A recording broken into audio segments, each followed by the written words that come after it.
नमस्कार, स्वागत, वंदन, अभिनंदन आप सभी लोगों का आज के इस वीडियो में, इस बेसिक मैथ्स की सीरीज की वीडियो में।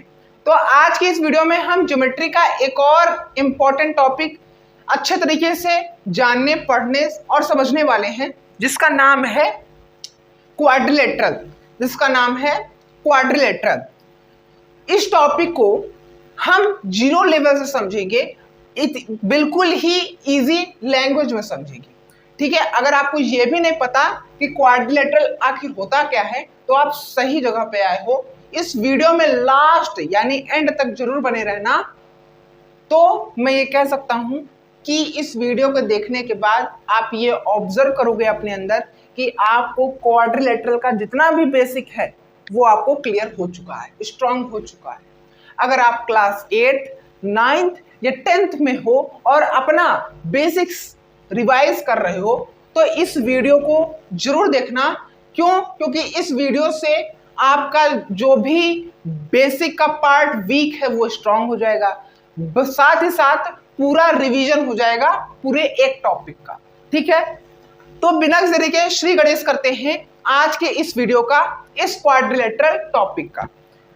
तो समझिए आखिर क्वाड्रिलेटरल होता क्या है। क्वाड्रिलेटरल एक तरह का वो क्लोज्ड फिगर है जो कि 4 लाइन सेगमेंट से बना होता है। मैंने क्या कहा? क्वाड्रिलेटरल एक तरह का वो क्लोज्ड फिगर है जो कि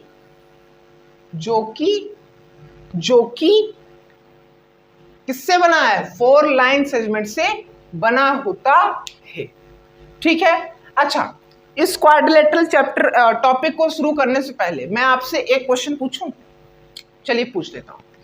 क्वेश्चन ये है कि स्क्वायर, रोम्बस और पैरेललोग्राम, ट्रेपीजियम, काइट, ठीक है, और क्या है? हाँ, बस ये सब जो चीजें हैं ये क्या है, इनके बीच में क्या कॉमन चीज है? तो वो कॉमन चीज ये है कि ये एक ही फैमिली से बिलोंग करते हैं, जिसका नाम है क्वाड्रिलेटरल। क्वाड्रिलेटरल का भी एक सिंबल होता है, छोटा सा रेक्टेंगल।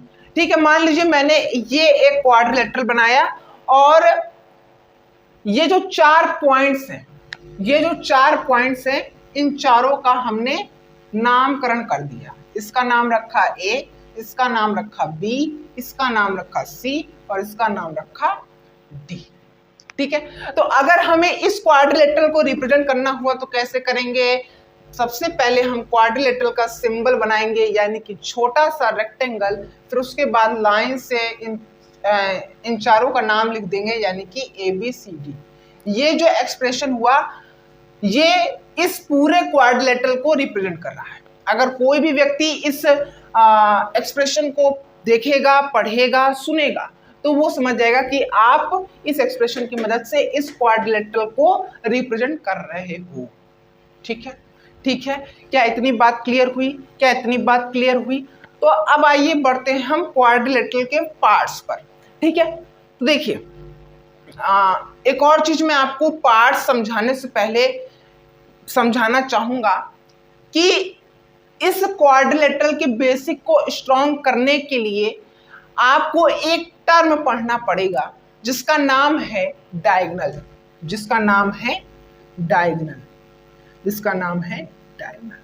तो डायगोनल किसे कहते हैं?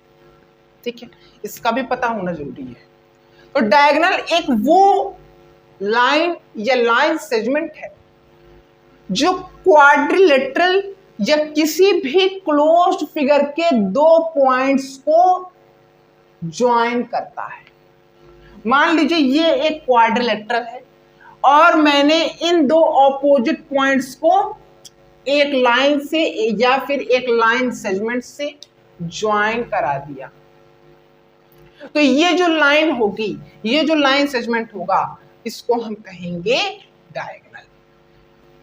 एक और पॉइंट है नोट करने वाले डायगोनल के लिए कि किसी भी क्लोज्ड फिगर में, किसी भी तरीके के क्वाड्रिलेटरल में आप मल्टीपल डायगोनल्स बना सकते हो, ऐसा नहीं कि आप सिंगल डायगोनल बना सकते हो बिल्कुल, और उससे ज्यादा नहीं बना सकते, ठीक है। तो यहाँ पर दो और ऑपोजिट पॉइंट्स हैं, तो मैं एक और लाइन सेगमेंट से इन दोनों को ज्वाइन कर दे रहा हूँ, ठीक है। तो मुझे यहाँ पे पता चला कि इस क्वाड्रिलेटरल में टोटल कितने डायगोनल्स हैं, 2 डायगोनल्स हैं। कितने डायगोनल्स हैं? 2 डायगोनल्स हैं। क्या मेरी आपको बात समझ में आई कि डायगोनल क्या होता है? ठीक है, तो अब बढ़ते हैं हम क्वाड्रिलेटरल के पार्ट्स पर। तो क्वाड्रिलेटरल का पहला पार्ट होता है साइड्स। क्वाड्रिलेटरल का पहला पार्ट होता है sides, parts of quadrilateral. Quadrilateral का पहला पार्ट होता है साइड्स। जैसा कि मैंने अभी कहा कि क्वाड्रिलेटरल एक ऐसा क्लोज्ड फिगर है जो कि 4 लाइन सेगमेंट से मिलकर बना होता है। तो ये जो 4 लाइन सेगमेंट हैं इन्हीं को हम साइड्स कहते हैं, ठीक है। अब बहुत से ऐसे लोग हैं जिनको लाइन सेगमेंट का मतलब पता नहीं होगा। एक ऐसा लाइन जिसके 2 एंडिंग पॉइंट हो उन्हें हम कहते हैं लाइन सेगमेंट, ठीक है। दूसरा पार्ट होता है हमारा एंगल्स। एंगल्स क्या होता है? एक ऐसा मेजरमेंट जो कि किसी भी कॉर्नर पे अपने आप बन जाता है। जैसे कि यहाँ पे 4 कॉर्नर है, तो यहाँ पे आपको 4 एंगल बनते हुए दिखेंगे, ठीक है। तीसरा पार्ट होता है हमारा क्वाड्रिलेटरल में। तीसरा पार्ट होता है हमारा क्वाड्रिलेटरल में क्या होता है? तीसरा पार्ट होता है क्वाड्रिलेटरल में हमारा वर्टिसेस। तीसरा पार्ट होता है हमारा क्वाड्रिलेटरल में वर्टिसेस, ठीक है। हाँ, तो अब वर्टिसेस क्या होता है इसको भी समझ लेते हैं। एक ऐसा पॉइंट जहां पे 2 लाइन या 2 लाइन सेगमेंट एक दूसरे से ज्वाइन कर रहे हैं उन्हें हम कहते हैं वर्टेक्स। जैसे कि मान लीजिए ये एक पॉइंट है ए, यहाँ पर ये लाइन सेगमेंट साथ साथ ये लाइन सेगमेंट इसी पॉइंट पे एक दूसरे से ज्वाइन कर रहे हैं, तो इसलिए हम इस ए पॉइंट को हम वर्टेक्स कह देते हैं। अब आप कहोगे कि यहाँ पे आपने वर्टिसेस क्यों लिखा, तो समझो वर्टेक्स के प्लूरल फॉर्म को हम वर्टिसेस बोलते हैं। क्या बोलते हैं? वर्टिसेस बोलते हैं। चौथा पार्ट होता है क्वाड्रिलेटरल में डायगोनल। डायगोनल क्या होता है एक बार फिर से समझ लेते हैं। अभी मैंने समझाया कि एक ऐसा लाइन या ऐसा लाइन सेगमेंट जो कि 2 ऑपोजिट पॉइंट्स को ज्वाइन कर रहा होता है, ठीक है। तो आप फटाक से बताइए इस क्वाड्रिलेटरल में टोटल कितने साइड्स हैं? 4। इस क्वाड्रिलेटरल में टोटल कितने एंगल्स हैं? 4। इस क्वाड्रिलेटरल में टोटल कितने वर्टिसेस हैं? 4। इस क्वाड्रिलेटरल में टोटल कितने डायगोनल्स हैं? 2। 4 नहीं, ठीक है। 4th पॉइंट है डायगोनल, ठीक है। 4 नहीं, ऐसे नहीं कि 4 यहाँ भी 4 यहाँ भी 4 यहाँ भी तो 4 यहाँ भी, देख के बताना है आप, ठीक है। समझ में आ गया कितने पार्ट्स होते हैं क्वाड्रिलेटरल के, और वो पार्ट्स कितने होते हैं एक क्वाड्रिलेटरल में? समझ में आया कि नहीं समझ आया? तो अब और आगे बढ़ते हैं इस क्वाड्रिलेटरल में, ठीक है। तो इसमें हमें और कुछ नहीं समझना है। हाँ, एक और चीज, जैसे कि हमने ट्रायंगल में एक प्रॉपर्टी पढ़ी थी जिसका नाम है एंगल सम प्रॉपर्टी, वैसे ही इस क्वाड्रिलेटरल में एक प्रॉपर्टी आता है जिसका नाम है angle sum property of quadrilateral, ठीक है। तो जैसे कि ट्रायंगल की जो एंगल सम प्रॉपर्टी होती है वो कहती है कि angle A plus angle B plus angle C बराबर 180 डिग्री। वैसे ही angle sum property of quadrilateral कहता है कि इस अभी जो मैं लिखने वाला हूं वो इस क्वाड्रिलेटरल के रेस्पेक्ट में लिखूंगा। Angle A plus angle B plus angle C plus angle D बराबर 360 डिग्री। कहने का आशय ये है कि किसी भी क्वाड्रिलेटरल का जो एंगल्स का सम होगा वो हमेशा 360 होगा, ना कि 370, ना कि 350। क्या मेरी बात क्लियर है? क्या मेरी बात क्लियर है? बिल्कुल क्लियर है, बिल्कुल क्रिस्टल क्लियर है, ठीक है। अब हमें आगे और कुछ नहीं पढ़ना है, कुछ क्वाड्रिलेटरल के पार्ट्स के बारे में थोड़ा बहुत 1-2 पॉइंट जानना है बस, ठीक है। तो एक एक करके सभी टाइप्स को जान लेते हैं, ठीक है। एक करके इन सभी चीजों को समझ लेते हैं। पहला है हमारा स्क्वायर। पहला है हमारा स्क्वायर। इसका फिगर होता है कुछ इस तरीके का, सॉरी ये तो रेक्टेंगल बन गया इसका, हाँ इस तरीके कुछ होता है हल्का सा, ठीक है। हाँ इसका फिगर कुछ इस तरीके का दिखता है, इसका फिगर कुछ इस तरीके का दिखता है, ठीक है। तो इस स्क्वायर में पहली बात आपको ये जाननी है कि ऑल साइड्स आर इक्वल, इसके चारों के चारों साइड्स इक्वल होते हैं, ठीक है। दूसरी बात ये जाननी है कि ऑल एंगल्स की जो वैल्यू है, ऑल एंगल्स की जो वैल्यू है वो 90 डिग्री, यानी कि सभी एंगल्स आपस में इक्वल है। तीसरी बात आपको ये जाननी है, तीसरी बात आपको ये जाननी है कि opposite sides are parallel, opposite sides are parallel, ठीक है। फिर ये तो हो गया पहला। दूसरा है हमारा रोम्बस, ये कुछ इस तरीके का दिखता है, ठीक है।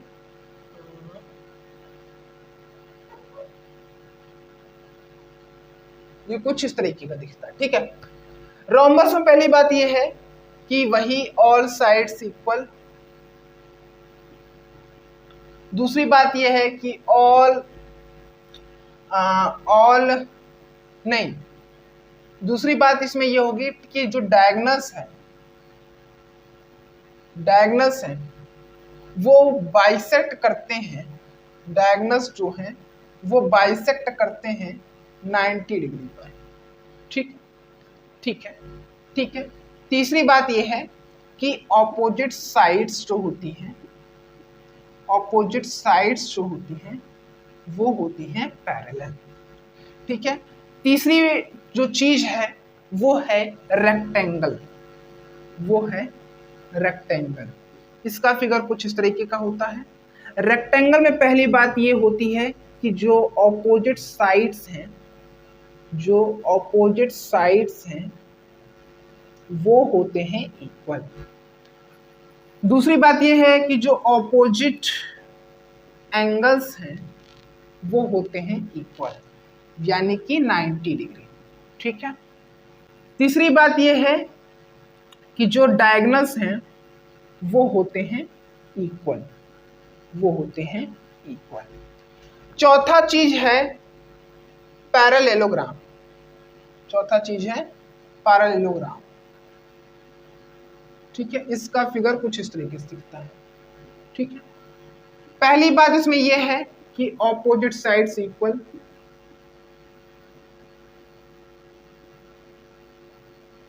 दूसरी बात यह है कि ऑपोजिट साइड पैरेलल,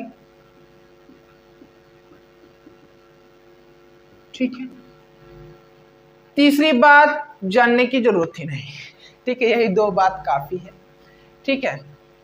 चलो पांचवी बात, हाँ पांचवी चीज भी मैं बता देता हूं। अगर आप ये दो चीज लिख लिए हो तो ठीक है, नहीं लिखे तो पॉज करके लिख लो, फिर उसके बाद हम और दो चीज भी जान लेते हैं। तो जो हमारी पांचवी चीज है उसका नाम है काइट। काइट का फिगर कुछ इस तरीके से दिखता है। काइट में पहली बात होती है, सिंगल बात होती है काइट में, कि जो एडजेसेंट साइड होती है, जो एडजेसेंट साइड्स होते हैं वो हमेशा इक्वल होते हैं, ठीक है। यही आपको एक बात जाननी है काइट के बारे में। छठवां चीज है हमारा ट्रेपीजियम। ट्रेपीजियम कुछ इस तरीके से दिखता है, ठीक है। पहली बात होती है ट्रेपीजियम में कि वन पेयर ऑफ साइड जो होता है वो पैरेलल होता है, ठीक है। और कुछ भी है? नहीं, और कुछ नहीं है, बस इन दोनों में एक बात जाननी थी और पैरेललोग्राम में दो बात जाननी थी, ठीक है। और कुछ छूट रहा है क्या? और कुछ छूट रहा है क्या? और कुछ भी नहीं छूट रहा है, और कुछ भी नहीं छूट रहा है। मुझे लग रहा है कि कुछ छूट रहा है। हाँ, बहुत से आप में से बहुत से लोगों का क्वेश्चन ये होगा कि ट्रायंगल्स में कितने डायगोनल्स होते हैं? तो इसका आंसर जानने के लिए सबसे पहले ट्रायंगल बना लो। ठीक है, सबसे पहले ट्रायंगल बना लो। क्यों मैं ऐसा बोल रहा हूँ? क्योंकि मेरे पास एक कमेंट आया था बहुत समय पहले कि ट्रायंगल्स में कितने डायगोनल होते हैं। तो जैसा कि मैंने इस वीडियो में डायगोनल के बारे में बताया, तो मैं इसको भी समझा देता हूँ। देखो, इस फिगर में, इस ट्रायंगल में या फिर किसी भी ट्रायंगल में आपको ऑपोजिट पॉइंट्स देखने को ही नहीं मिलेंगे। अगर मैं यहां पे एक और नहीं, हाँ इसको तो देखिए, इस फिगर या फिर किसी भी ट्रायंगल में आपको एक भी ऑपोजिट पेयर ऑफ पॉइंट देखने को नहीं मिलेगा। तो जब एक भी पेयर ऑपोजिट पॉइंट होगा ही नहीं, ऑपोजिट पॉइंट का होगा ही नहीं, तो डायगोनल बनेगा कैसे? तो यानी कि हम ये कह सकते हैं कि ट्रायंगल में एक भी डायगोनल नहीं बन सकता। क्यों? क्योंकि इसका कारण सिंपल सा यही है कि इस ट्रायंगल या फिर किसी भी ट्रायंगल में एक भी पेयर ऑपोजिट पॉइंट्स का नहीं होता। ठीक है, क्लियर है? तो इसी पॉइंट पे हम इस वीडियो का अंत करते हैं। अगर आपको ये वीडियो अगर ये वीडियो क्वाड्रिलेटरल टॉपिक के बेसिक्स को रिवाइज करने में हेल्पफुल लगा हो, तो वीडियो को लाइक, वीडियो को शेयर और चैनल को सब्सक्राइब करना बिल्कुल भी मत भूलिएगा। एक बार फिर से लास्ट तक के लिए बने रहने के लिए थैंक यू सो मच। मिलते हैं किसी और वीडियो में।